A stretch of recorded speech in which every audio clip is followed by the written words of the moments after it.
The first thing I notice is not a screaming headline or a siren. It is the quiet kind of wrong that only shows up when a routine stops working. I am at the marina office in Sausalito, leaning over the counter with a work order under my elbow, watching the little loading area by the maintenance shed. The delivery truck that drops off coolant, filters, belts, all the boring stuff, is not here. It is Tuesday.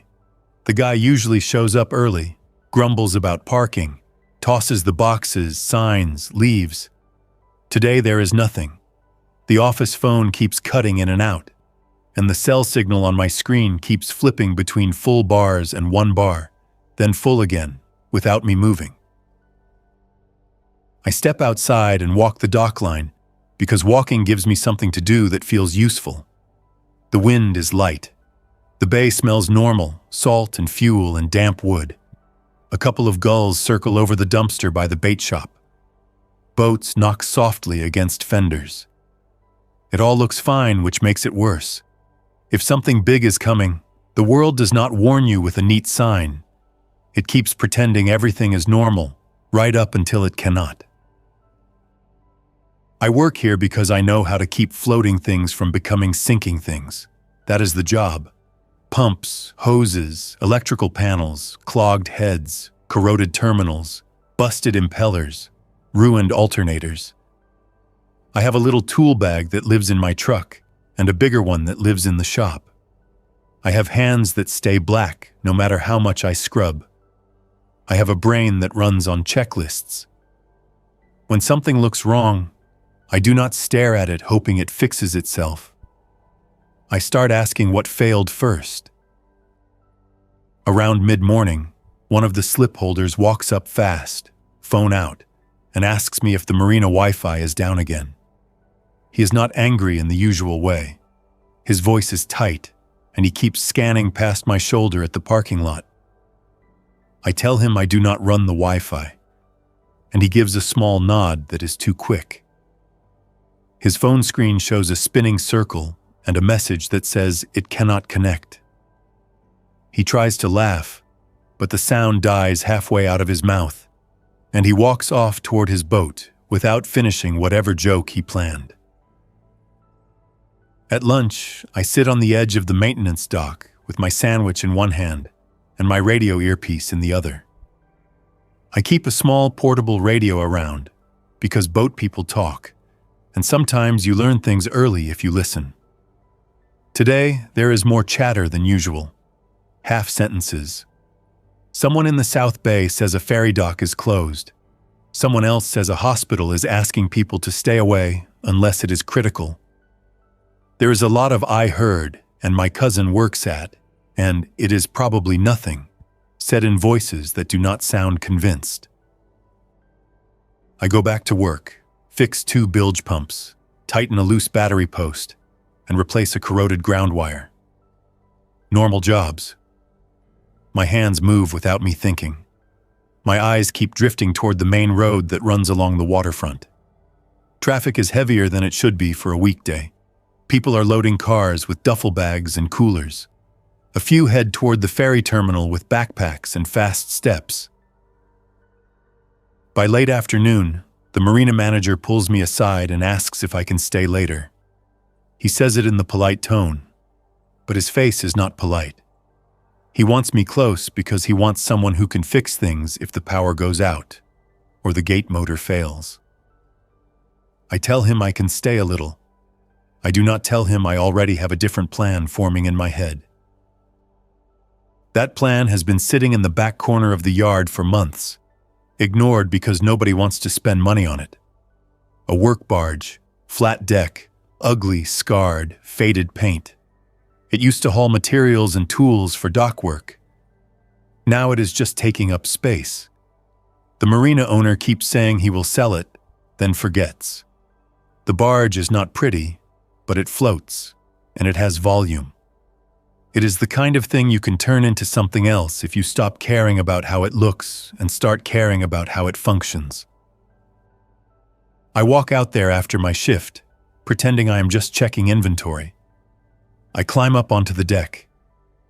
It feels solid under my boots. The cleats are heavy. The rails are bent in places, but still there. There is an old deck box with a broken hinge and a padlock that is already cut. Inside there are rope scraps, rusty shackles, 2 cracked life rings, and a coil of line that is still usable if you do not mind stains. I crouch and run my fingers along the edge of the deck. The steel is cold and damp, but not soft.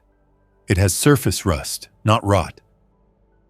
I stand up and look out at the water. The shore is close. That is the problem. Shore means people. Shore means noise. Shore means the situation can change fast, and you get stuck in someone else's plan. Water buys time. Water gives you control if you can keep your own systems running. On the drive home, my phone works for half the route, then loses service near the hill, then comes back. That should not happen in a place where service usually stays stable. At a stoplight, I look over and see a guy in the next lane with both hands on his wheel, staring straight ahead, jaw working.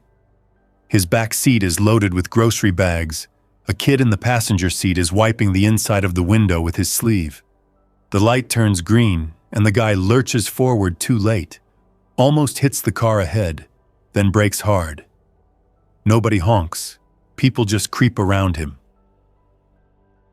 When I get home, I do not turn on the television. I open the fridge, look at what I have, and start making a list on a notepad. Not a dramatic list, a mechanic list. Water storage, fuel containers, batteries, a small inverter. Solar if I can get it. Food that does not require refrigeration. A first aid kit that is not just bandages and optimism. I have cash in a jar because I do not trust cards for everything. I count it and put it in my pocket. I sleep in work clothes. Not because I think I am some kind of hero, because getting dressed wastes time, and I do not want to waste time if something changes overnight. In the morning, my phone has messages that will not load until I walk closer to the window. 2 are from my sister across the bay, asking if I have heard anything. 1 is from a guy I used to work with down in Oakland, who writes, "Stay off the freeway. Something bad is happening." He does not explain. He does not need to. The lack of explanation is the explanation. At the marina, the missing delivery from yesterday is still missing. The manager is on the phone with someone, waving his free hand, and his face is getting red. A slip holder is yelling at another slip holder near the gate because someone cut in line at the fuel dock. A woman in a sun hat keeps trying to call someone and keeps getting sent to voicemail, and she is smiling while she does it. Smiling too hard.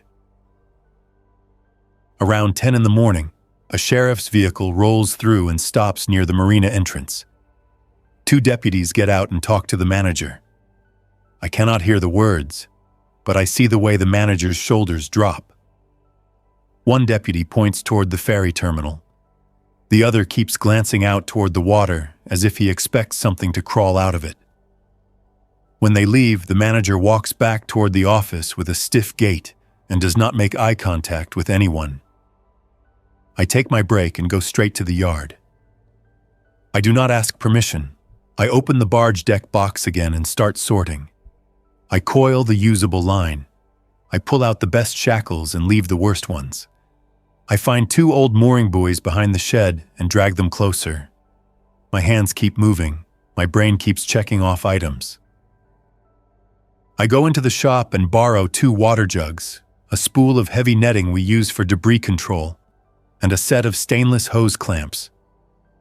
Nobody is watching close. People are too busy watching their phones and each other. I load the stuff into my truck and drive to a hardware store up the road.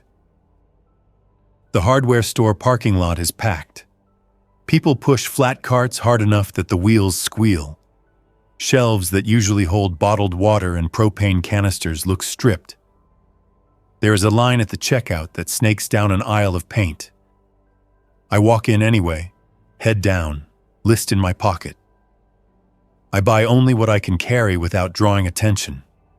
Rope, a manual hand pump, a box of heavy zip ties, a couple of cheap padlocks, a roll of tarps, a pack of work lights that can run off batteries, a small carbon monoxide alarm because I have seen people do stupid things with generators and enclosed spaces.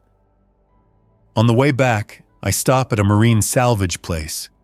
The guy there recognizes me and asks if the marina is still open. I tell him I am just grabbing parts. He starts talking fast about a friend who says a hospital had a violent incident and security could not control it. He uses the word sick, not infected. He uses the word attack, then corrects himself and says accident. His eyes keep flicking to the street outside his shop. I do not talk much. I just look around and pick through what I need. 2 older solar panels from a wrecked sailboat project. Not perfect, but the frames are intact. A charge controller still sealed in plastic. A couple of deep cycle batteries that the salvage guy swears are good. I test them with my meter. One is weak. One reads strong enough to try. I buy both because I do not know what tomorrow looks like. By the time I get back, something has shifted at the marina. It is still daylight, still boats, still gulls, still water. But the tone is wrong. People are not strolling. People are moving in straight lines with purpose. A couple is hauling 2 plastic bins toward their boat, and the man keeps looking over his shoulder. A kid asks his dad if they are going on vacation, and the dad says, yes, too quickly. I haul the solar panels onto the barge and set them flat for now. I unload the batteries and put them in a corner away from the edge. I drag the netting across the deck and start figuring out where I can hang it so it creates a barrier without turning into a sail. I tie it off to rails and cleats. I keep it loose enough that it can flex and not tear, but tight enough that grabbing hands will not get a clean hold. I am sweating under my cap, not from heat, from effort. I stop to drink water and listen. Somewhere toward the ferry terminal, I hear shouting. Not close enough to make out words. Close enough that it carries over the water in bursts. A moment later, a siren starts, then cuts out, then starts again, then fades. I move faster. I set up a small storage area using a deck box and a tarp. I tape the tarp down so it does not flap. Flapping makes noise. Noise brings attention. I build myself a rule right there. Nothing flaps. Nothing bangs. Nothing rolls. Near sunset, I finally go to my truck and pull out the 2 water jugs and the manual pump. I rig a temporary system to move water from a portable tank into smaller containers. It is not elegant, but it works. I do not fill everything yet. I just set it up so it is ready when I need it. I go home again for one last clean run. I shower fast, pack a duffel bag with clothes, grab my first aid kit, grab food from my pantry, and load it all into plastic bins. I take my small toolbox and my bigger one. I take spare gloves, spare batteries, spare lighters. I stand in my apartment for a moment and look around at the normal life I built here. Couch, books, a plant that needs water, a framed photo of my parents from years ago. I do not touch any of it. I lock the door and leave. When I pull back into the marina lot, the gate is open and nobody is checking who comes in. That is not a mistake. That is a sign of overload. When systems stop filtering, it means the people running them either gave up or got pulled away. I get my bins onto the barge in 2 trips. I keep my movements calm. I keep my head down. I do not want someone watching and deciding I am a target because I look prepared. Prepared draws eyes. Desperate people resent prepared people. Night comes, and the marina lights flicker once, twice, then stabilize. I watch them hard. I keep waiting for the moment the grid fails and everything becomes a silhouette. It does not happen yet. Instead, the parking lot stays bright. and the brightness makes everyone look exposed. People keep moving, loading boats, leaving. The fuel dock is chaos. One guy is yelling about someone stealing his jerry cans. Another guy is threatening to call the police, which is almost funny, except nobody laughs. I wait until the dock quiets. Not empty, but quieter. Then I do the first thing that matters. I make the barge able to leave without announcing itself. The barge has no engine. That is fine. I do not want an engine. Engines make noise. Engines require fuel. Engines require maintenance. I want quiet and simple. I want the water to do the work for me. I use tide, current, and a setup that lets me shift position without a loud anchor drop. I run a line to one buoy and set it farther out, hand over hand, slow. I take my time so I do not splash. I attach it with a shackle and a backup knot. I set a second line to a different point so I can pivot. I test tension. I watch how the barge moves with small shifts of pressure. I do not need to explain it to anyone. I just need it to behave the way I expect. Around midnight, the shouting starts again, closer this time. I crouch at the edge of the barge and look toward shore. The main dock walkway is lit, but beyond that, the waterfront road has patches of darkness. A few headlights streak past. A siren rises, stops, rises again, then goes dead. A group of people run along the dock, moving fast, not caring about noise. One man trips and slams into a piling. Nobody stops to help him up. He scrambles after them and keeps going. That alone tells me enough. People do not abandon each other over nothing. People abandon each other when fear overrides everything else. I move my bins deeper into the barge's center. I fold my tarp tighter. I check my lines again. I turn off any light that can be seen from shore. I leave one small work light under a tarp so I can see my hands without broadcasting my position. I hear footsteps on the dock. Slow, careful, a single person. I stay still and listen. The steps stop near the edge where the dock meets a finger pier. A voice calls out, low, trying to sound normal. Hello? Anyone out there? I do not answer. Not because I am cruel, because answering starts a negotiation, and negotiation starts with the assumption that I owe someone access to what I built.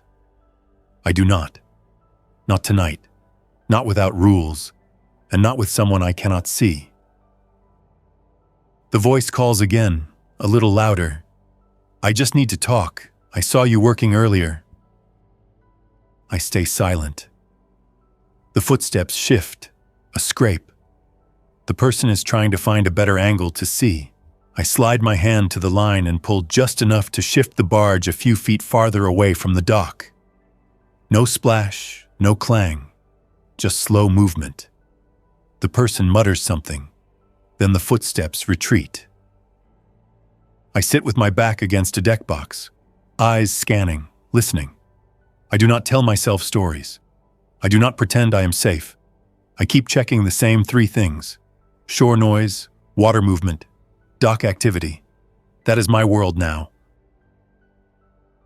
Morning comes with fog and a thin drizzle. The city across the water is still there, but it looks muted. The ferry horn sounds once, then not again. The marina is quieter than yesterday, but not calm. It feels abandoned in patches. A few boats are gone, leaving empty slips that look wrong, as if someone took teeth out of a jaw. I make coffee on a small camping stove behind a windbreak of tarps. I keep the flame low. I keep my movements slow. I clean up immediately after. No food scraps left out. No trash that can blow. No noise. Discipline is not a speech. It is a bunch of small actions done the same way every time. I check my phone. Service is worse. Messages come in hours late. News sites load in fragments. The first official statements are soft, vague. Public health incident. Temporary disruptions. Please remain calm. There is always a point where official language tries to control panic by pretending the situation is still manageable. That language is never for the person reading it. It is for the person writing it, to help him sleep. On the dock, a man in a life vest argues with his wife. She wants to leave. He says the engine is not starting. He slams the hatch. She flinches. The sound echoes over the water. Two other heads turn in his direction immediately, faces hard. People are already starting to measure each other by noise. I use the lull to finish the solar setup. I mount the panels low so wind cannot catch them. I run the cables carefully, tape them down, keep them out of trip paths. I connect the controller and the batteries and watch the little indicators blink.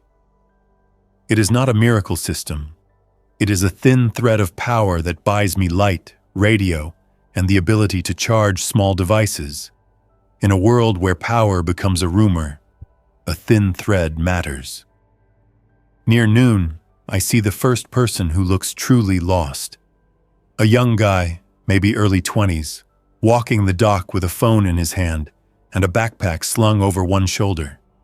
He keeps checking boat names, reading slip numbers, turning around, walking back. His mouth moves as if he is talking to someone through earbuds, but there is no sound. He stops at the end of the pier and just stands there, staring at the water, shoulders sagging. A few minutes later, he sits down on the dock and puts his head in his hands. No crying, no drama, just a body that ran out of moves. I watch him, not because I want to help, but because I want to understand what kind of trouble he might become. People who run out of options either collapse or lash out. A scream snaps across the marina from farther up the walkway. It is short. Then it breaks into words I cannot make out. More voices, fast, angry, then a heavy thud, then silence for a beat that feels too deliberate. I move without thinking, pulling the barge away from the dock with slow pressure on the lines. I swing the barge's nose outward. I keep it controlled. I keep it quiet. I do not need distance measured in miles. I need distance measured in time. 10 extra seconds can be the difference between a problem staying on shore and a problem stepping onto my deck. I watch the dock walkway. Two men appear, half dragging a third. The third man's legs do not work right. His feet scrape.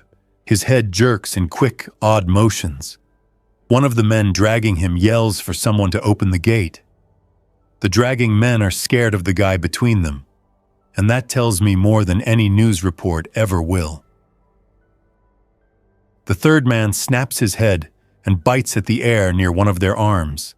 The man jerks away, swears, and shoves him harder. The third man stumbles, then surges forward in a sudden burst. It is not drunken. It is not confused. It is intent without reason. The dragging men lose their grip. The third man slams into a dock cart and flips it. The noise is loud enough that I see other people flinch across the marina. The third man lunges at one of the men who tried to hold him, and the two of them go down in a tangle. I do not watch the rest. I do not need the details. I already have the essential piece. Whatever is happening, it turns a person into something that moves toward people without negotiation. That is enough. I pull the barge farther out until the dock is no longer within easy reach. The young guy with the backpack sees me moving. He stands and waves both arms, calling out something. I cannot hear the words. I do not answer. I keep moving. His face collapses into anger, then panic. He grabs the end of a dock line and throws it in my direction. The rope lands short and splashes. He starts running along the dock to keep pace with the barge, shouting. His voice cracks. He tries again with the line. Again it falls short. Finally he stops and just stands there, fists clenched, watching me go. I force myself not to look back more than once. Looking back invites doubt. Doubt invites mistakes. I spend the afternoon anchored farther out in Richardson Bay, still close enough to see the marina, far enough that any boat coming toward me has to commit to the approach. That is the rule now. Commitment. I want early warning. I want time to decide. The radio becomes a constant hiss of half information. Reports of attacks, reports of riots, a fire in the city, a bridge closure, a request for medical personnel that sounds desperate even when the voice tries to keep it calm. I hear words that keep repeating: avoid contact, do not approach, remain indoors, shelter. The phrases are trying to be generic because the truth is too ugly to say on air. When the sun drops, I see the first real sign that infrastructure is failing. Not a dramatic explosion, just sections of the distant city grid blinking out and not coming back. Neighborhoods turn dark in uneven patches. The waterfront still has lights in some places, but the pattern is broken. A city with broken patterns is a city in trouble. I do not celebrate the darkness. Darkness hides threats. Darkness also hides me. I need both. I set my lights low under tarps. I check my lines. I eat cold food so I do not cook smells into the air. I sit with my back against the deck box again and keep my eyes moving. Out on the water, a small motorboat passes without its running lights. That is not normal. Even careless people use lights because they do not want to get hit. A boat without lights is a boat that does not want to be seen. I watch it glide by, engine low, hugging the shadowed edge of the bay. It does not come toward me. It keeps going. I let my shoulders loosen only after it disappears into the fog. The next morning, I wake before sunrise because noise on the water wakes me now. A soft slap of something against steel. I sit up and listen. Another slap. Not waves, not a rope, something drifting. I crawl to the edge and look down. A piece of wood, waterlogged, bumps my hull and slides away.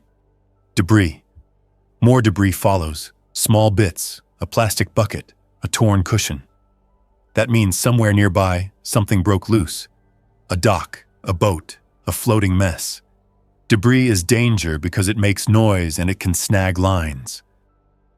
I spend the next hour clearing what I can with a boat hook, pushing pieces away before they hit hard. I keep movements measured. I do not want to slam the hook on the hull. I do not want to shout. I do not want to attract attention from shore or from anyone else on the water who is looking for a prepared target. By mid-morning, the first approach happens. A small runabout comes from the direction of the marina, engine stuttering, moving slow. 2 people aboard. A man driving, a woman in the passenger seat holding a life jacket in her lap. Both look tired. The boat's bow rides low, loaded with bags. The man waves one hand, palm up, the universal gesture for please. I do not wave back. I stand where he can see me, hands visible, posture neutral. I want him to see I am alert. I want him to understand there is a line between us that exists before he reaches my hull. He cuts the engine at a distance and lets the boat drift. Good. That is a sign of restraint. He calls out, voice carrying over water, asking if he can tie up for a minute. He says his fuel is low. He says they are not sick. He says they just need to rest. The woman looks down at her lap and does not look up once. I do not respond right away. Silence forces people to fill the space. It makes them reveal more. He keeps talking. He says his name is Brent. He says he has a kid at home, and he is trying to get to family up north. He says the roads are jammed, and he thought the water might be safer. He asks again if he can tie up. I finally answer, calm, loud enough to carry. I tell him he cannot tie up. I tell him I will toss a water bottle and a granola bar if he stays where he is. I tell him if he moves closer, I will move away. I do not threaten. I state a rule.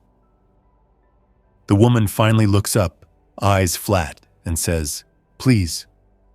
One word, no drama, just a request that lands heavy because it is simple.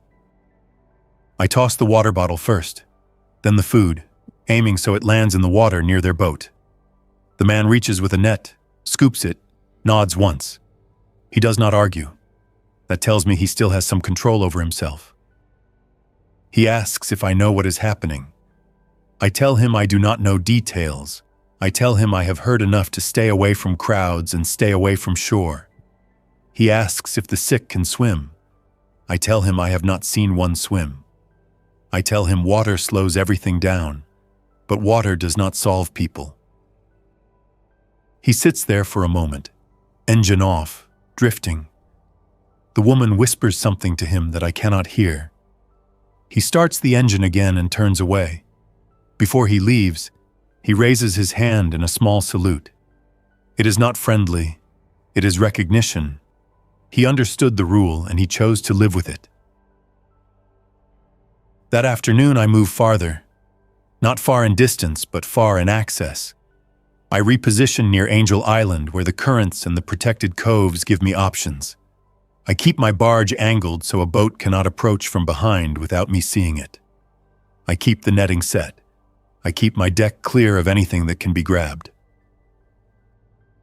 I make a second set of rules and speak them out loud, to myself, so they stick. No docking, no ladders left down. No one steps onto the deck unless I have already decided the person is safe, useful, and controllable. Safe does not mean kind. Safe means predictable.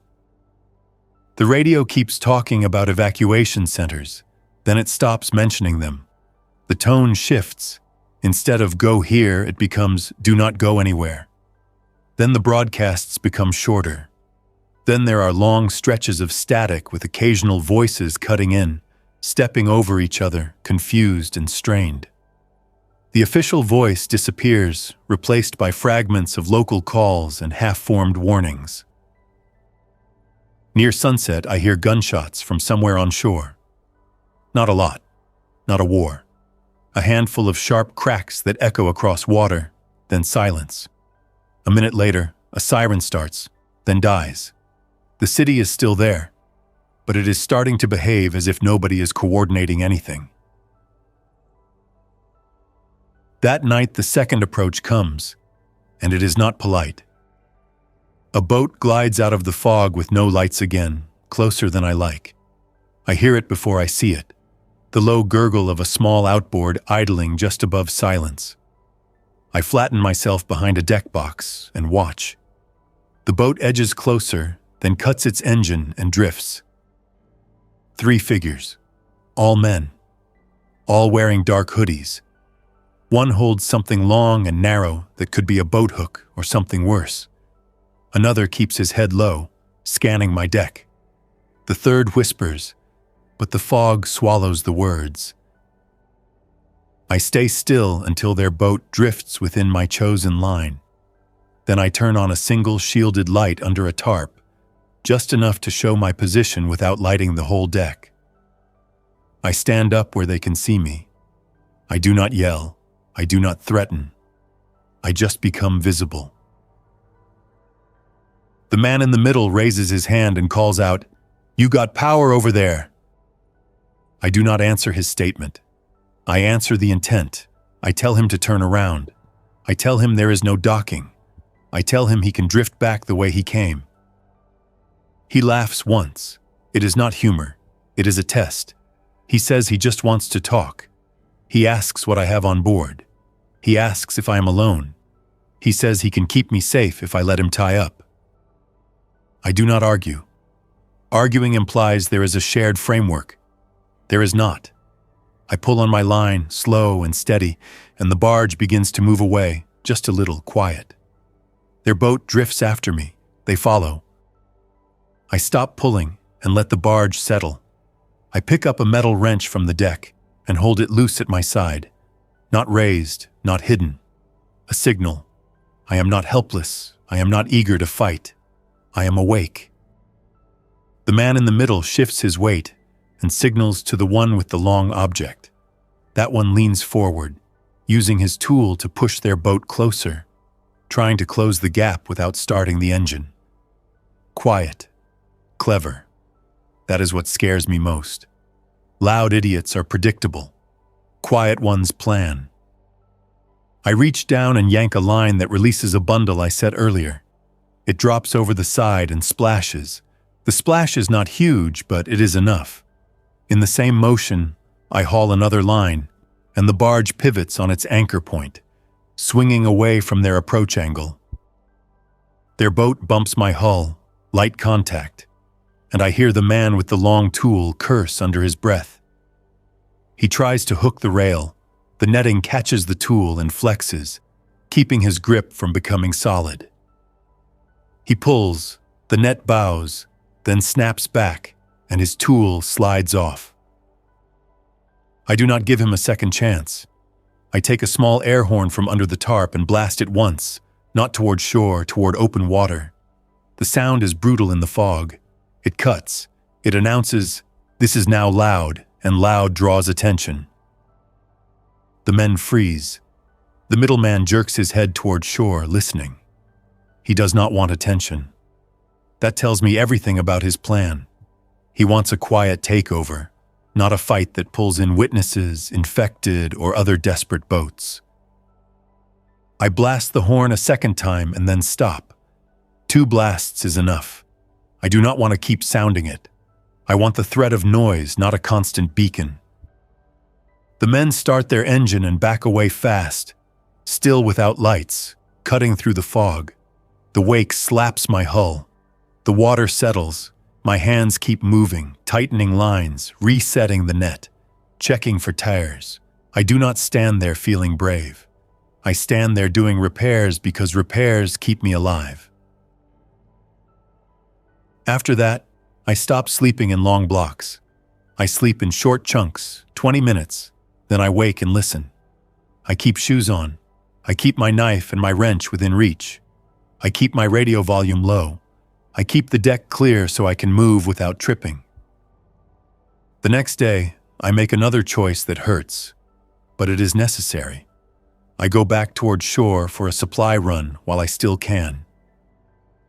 I take a small inflatable dinghy that was tied up to the barge, patch it, pump it, and test it quietly.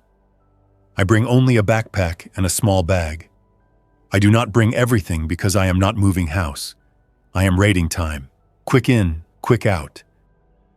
I aim for a spot with minimal foot traffic, a small dock near a maintenance area. I choose early morning. Fog still clings to the water. I row, not motor. Oars make less obvious noise, and I do not want a mechanical failure trapping me. When I reach shore, I tie off fast, keep the dinghy ready to shove off, and move up the dock with my head down.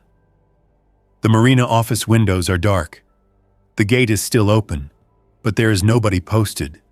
A few cars sit abandoned with doors open, as if people left mid-action. A trash bin is tipped over. Papers flutter. Not dramatic, just neglected. I move to the maintenance shed and pry it open. I do not feel proud. I feel practical.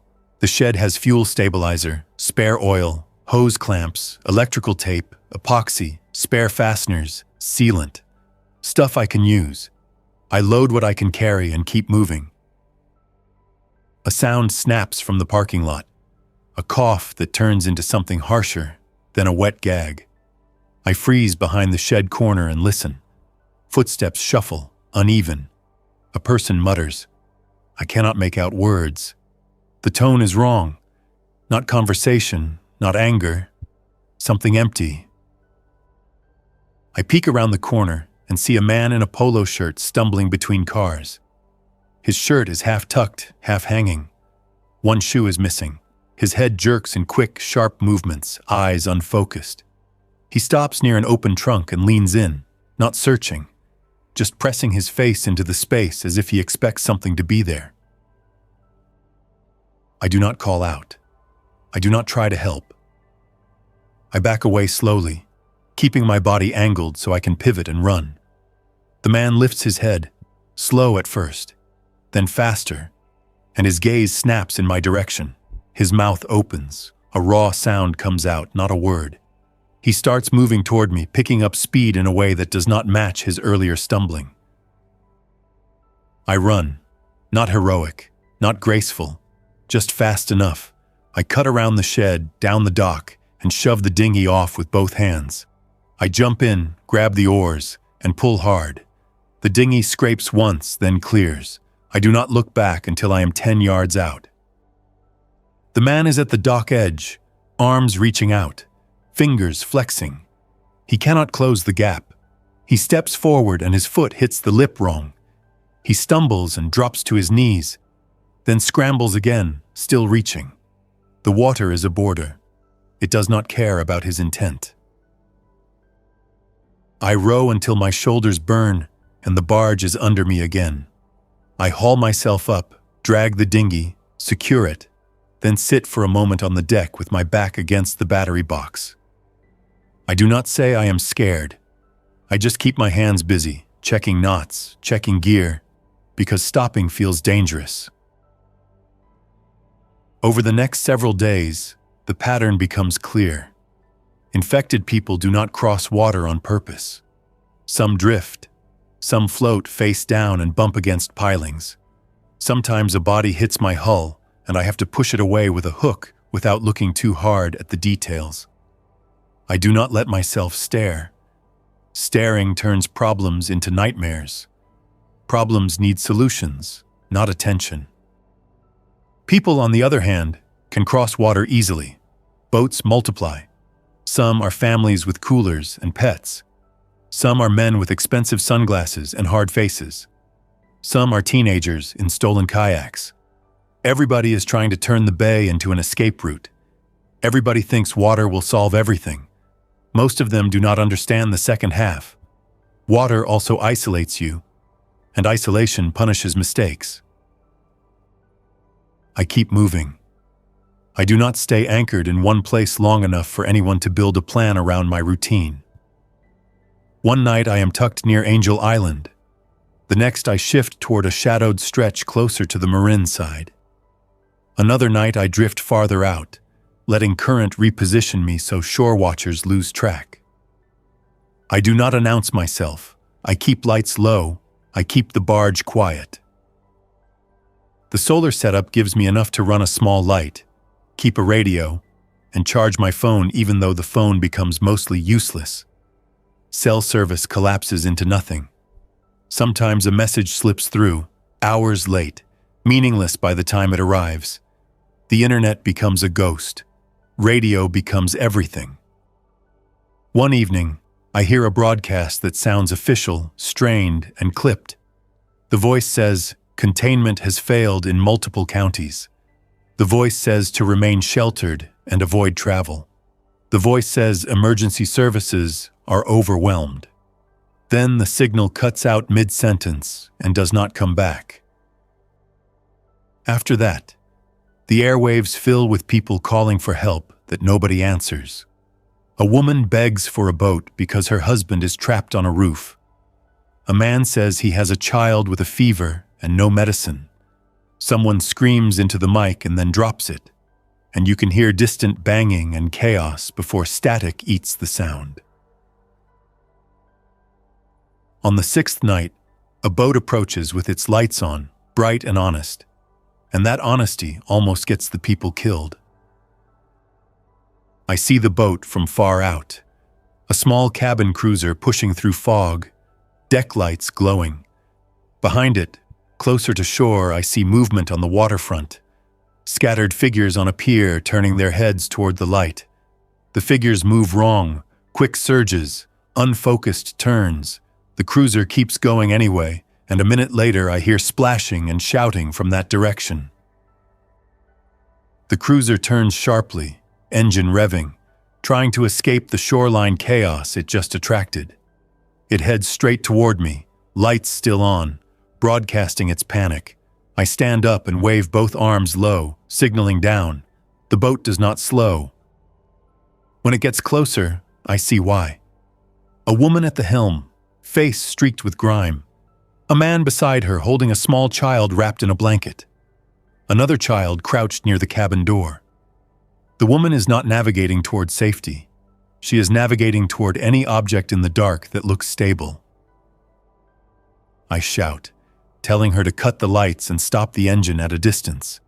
She does not do it at first. She keeps coming.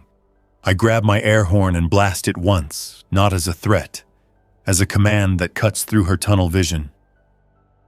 She flinches, then finally kills the engine and lets the boat drift. The lights stay on for another few seconds. Then she fumbles and turns them off. Darkness swallows them. In the dark, I can hear the child whimpering, a small, thin sound. The woman calls out that they need help.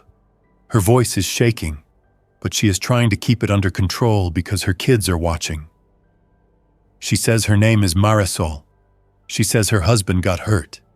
She says they got chased off a dock by people who were not acting right. She asks if she can tie up, just for a while, just so the kids can sleep. I do not answer with comfort. Comfort is a promise I cannot keep. I answer with rules. I tell her she cannot tie up. I tell her I can toss water and food. I tell her if she stays quiet and stays at distance, she can drift near my stern where I can watch her. I tell her if she tries to come alongside, I will push off and leave. There is a pause. I hear the man whisper to her. I hear the older child ask a question in a small voice. I hear Marisol swallow and then say, "Okay." One word. She accepts. That acceptance tells me she is still thinking, not just reacting. I toss them supplies tied to a float so it does not sink. Water, protein bars, a small roll of tape, a flashlight with spare batteries, not charity, insurance. If the family panics and does something loud, it pulls danger toward me.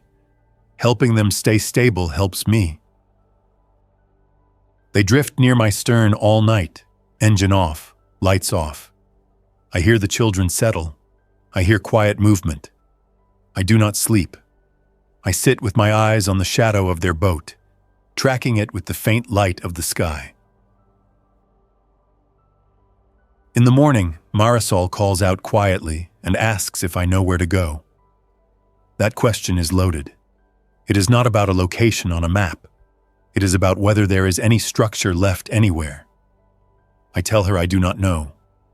I tell her the bay is safer than shore for now, but people will turn the water into a fight once they run out of land options. She asks if she can stay near me. I tell her no, not because I do not care, because a pair becomes a pattern. Patterns get noticed. A group becomes a target. If she stays near me, other boats will follow her, then follow me, and then my barge becomes a floating address. I tell her something else instead. I tell her to keep lights off at night, keep noise down, anchor in places where shoreline access is limited, and never let strangers step on board. I tell her if someone insists on tying up, she should leave. Not argue. Leave. I tell her the bay is big, and the fog is a tool if she uses it carefully. Marisol sits in silence for a moment, then nods, even though I cannot see it well. Her voice gets steadier when she speaks again. She thanks me, not emotional, just direct. Then she starts her engine low and eases away, heading toward a darker part of the bay. I watch until her boat disappears. I do not pretend I saved her. I gave her a better set of rules for one morning. That is all anyone can do now. Days blur into tasks. Check the panels, check battery levels, clean connections, check netting, check lines, cook simple food, filter and ration water, collect rainwater off tarps. Every few days, risk another quick shore run for something specific. Always early, always fast, always with an exit path. I do not go into stores. I do not go into crowds. I skim the edges of abandoned maintenance areas and take what is left behind by people who fled too fast to be tidy. The shoreline changes. At first, there are still cars moving, then fewer, then almost none. Fires start appearing at night, small orange points. Sometimes I hear distant shouting, and it carries over water in bursts. Sometimes I hear nothing for hours, and the silence feels heavy because it means nobody is managing anything. One afternoon, I drift near a small marina farther up the bay and see a boat pinned sideways against a dock. A man stands on the dock with a boat hook, jabbing at something in the cockpit. I watch through binoculars. His movements are frantic. He slips, almost falls, catches himself, then jabs again. Then he stops and stands still, shoulders shaking. He drops the hook and walks away without looking back.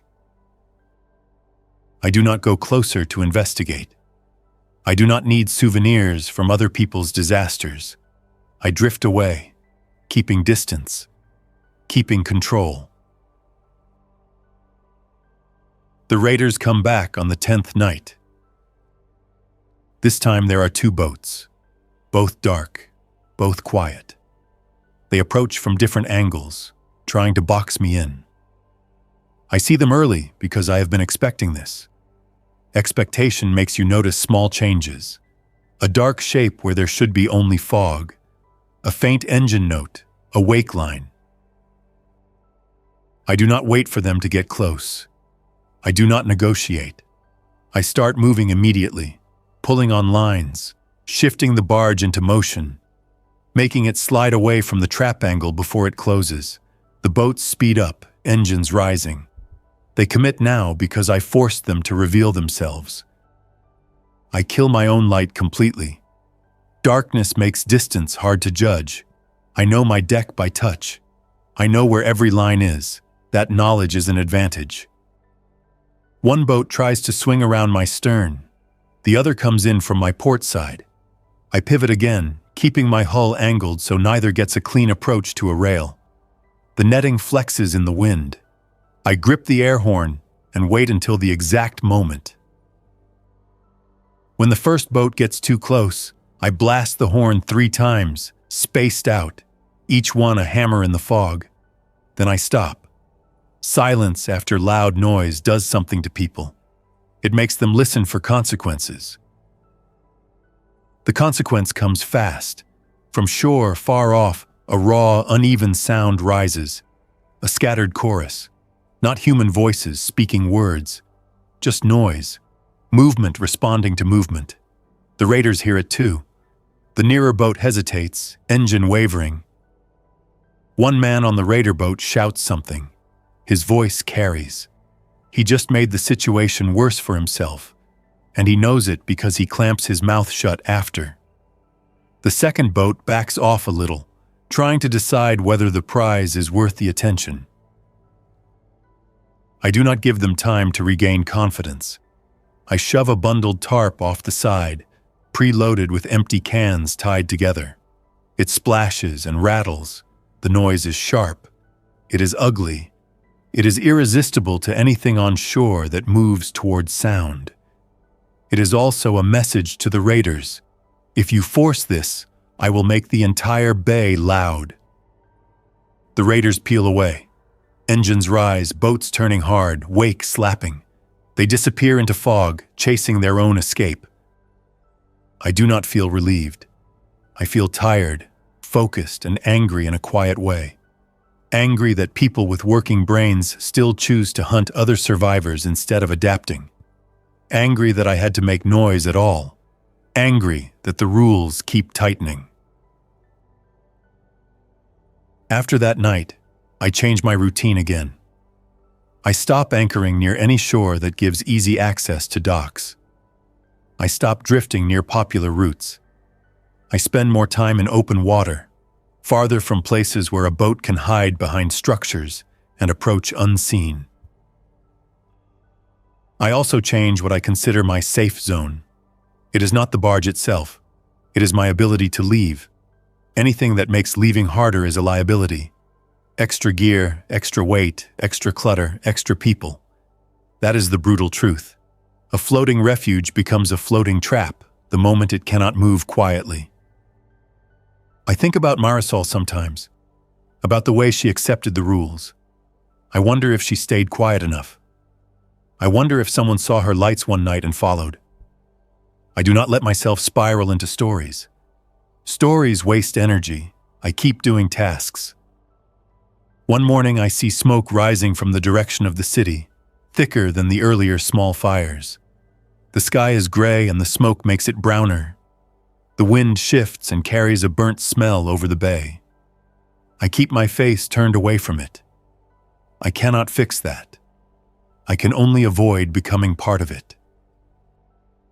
The radio gives me one more official broadcast days later, faint and clipped, as if transmitted from a place running on backup power.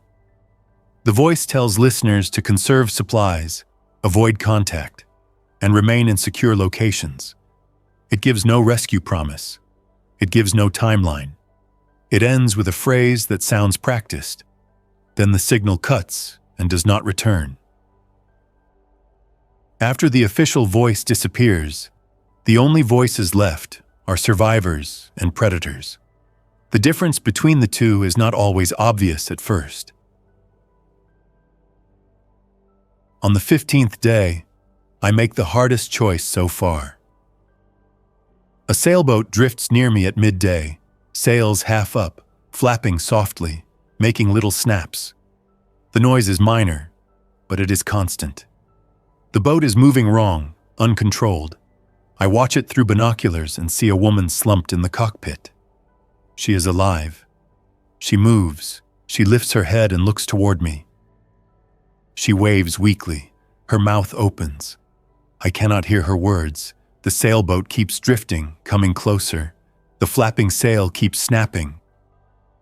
I reposition, pulling my barge away, trying to avoid a collision without making it a scene. The sailboat's bow swings. The woman stands suddenly, unsteady, and grabs the rail. She looks over her shoulder toward the cabin, fear on her face, and then she waves again, sharper now, more urgent. Something moves behind her in the cockpit shadow. A man steps out, posture wrong, eyes unfocused. The woman turns to him and raises her hands, palms out, pleading. The man lunges toward her with the same intent I have seen before, the same empty drive. The woman shoves him back, hard. She stumbles. The sailboat rocks. The snapping sail keeps making noise. I could get closer and throw a line. I could try to help her onto my barge. I could do the thing that would make me feel decent for a minute. Then I picture the next 10 minutes. Her trying to climb. Him following. My netting flexing. My deck becoming a choke point. My hands forced to do something final. I do not move closer. I throw a coil of rope toward her, long and hard. It lands on the sailboat's deck near the cockpit. She grabs it, wraps it around her wrist, and tries to pull herself toward the rail. The man lunges again and grabs her shoulder. She yanks away. The rope slips. She loses it. She looks at me once, eyes wide, face pleading without sound. Then she turns and bolts toward the bow, trying to get distance inside her own boat. The man follows. I pull away, forcing myself to keep moving, forcing myself not to freeze. The sailboat drifts past, uncontrolled, sails snapping, human struggle happening on deck in broken glimpses through fog. I do not watch until it disappears. I watch long enough to see the sailboat angle toward a shallow area nearer shore. Then I turn my barge away, jaw clenched, hands steady on lines because steady hands are the only thing I can control. That night, I do not eat much. Not because I am sad in a dramatic way, because my stomach refuses food while my brain keeps replaying decisions. I keep moving anyway. I tighten knots. I check panel connections. I reorganize my storage bins. I clean my tools. Activity is how I keep my head from running away with itself. In the early hours, I hear a distant crash from shore, then shouting, then silence. The bay carries sound in a way that makes it impossible to ignore. I sit on my deck and stare into the fog until sunrise, not waiting for rescue, not waiting for the world to return, just waiting for light, because light makes choices easier. By the third week, the bay becomes less crowded. Not because the situation got better, because the people who tried the water without discipline ran out of fuel, ran out of patience, ran into predators, or made noise near shore and paid for it. The survivors who remain are quieter. Boats move with lights off, distances are kept, people watch each other with hard attention. I start seeing signals. A white cloth tied to a rail, a flashlight blink pattern, a mirror flash in daylight, people trying to communicate without voice. It reminds me of a marina full of strangers who suddenly need to coordinate without trusting each other. It is messy, fragile, and it can break with one wrong move. I do not join any group. I do not anchor near any makeshift flotilla. I do not trade. Not yet. I watch from a distance. I learn patterns. I learn what kind of boats carry what kind of people. I learn which ones keep drifting too close to others, testing boundaries. Those are the ones that eventually cause trouble. One afternoon, I spot Marisol's cabin cruiser far out near a protected stretch, drifting. I recognize it by a dent on the rail and the way the cabin windows reflect light. I watch through binoculars. The boat looks intact. The lights are off even in daylight, curtains drawn. That tells me she learned. That tells me she is still alive, at least today. I do not approach. I do not wave. Recognition is nice, but recognition also creates attachment, and attachment creates patterns. I let her remain a distant fact. Someone else is still using discipline to survive. On the 22nd day, a storm line moves in from the ocean. Wind rises, fog shreds, rain hits hard. The bay turns choppy. This is the kind of event that makes a barge feel less stable, not because it is about to flip, but because everything on deck wants to become a projectile. I spend hours securing gear. I lash bins. I tighten tarps. I lower anything that can catch wind. I reinforce the panel mounts. I check my anchors twice. I keep my hands moving until they hurt.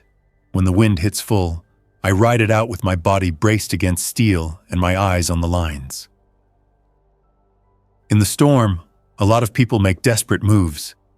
I see a boat run too close to shore trying to escape waves. I see it hit something, maybe a submerged piling, and the bow jerks. I hear shouting. I see the boat's light flash on, then off. I see it drift sideways toward a rocky edge. I do not go to help. Not in a storm, not near shore, not when my own survival depends on keeping my barge intact and mobile. I hate that thought, but hate does not change physics. The storm passes after dark. The rain eases. The wind drops into gusts. The bay settles enough that I can breathe through tasks again, not just bracing. On the 25th day, I wake to a new sound. A small engine coming close, steady, not sneaking. I rise and see a dinghy approaching with one man rowing and one woman sitting low. Both wear life vests. Both have hands visible. The man rows with controlled strokes. The woman keeps her head down, not scanning my deck with hungry eyes, just holding a bag in her lap. They stop at a distance and wait. That alone earns them an extra second of my attention. The man calls out and introduces himself as Hector. He says he used to work maintenance at a waterfront building in the city.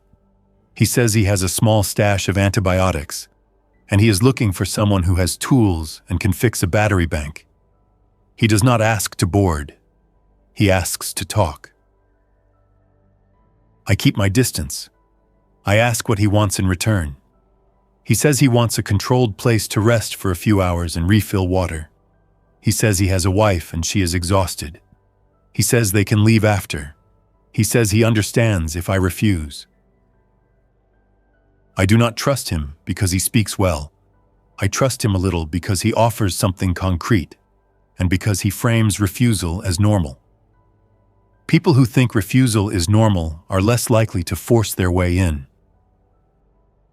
I make him prove discipline first.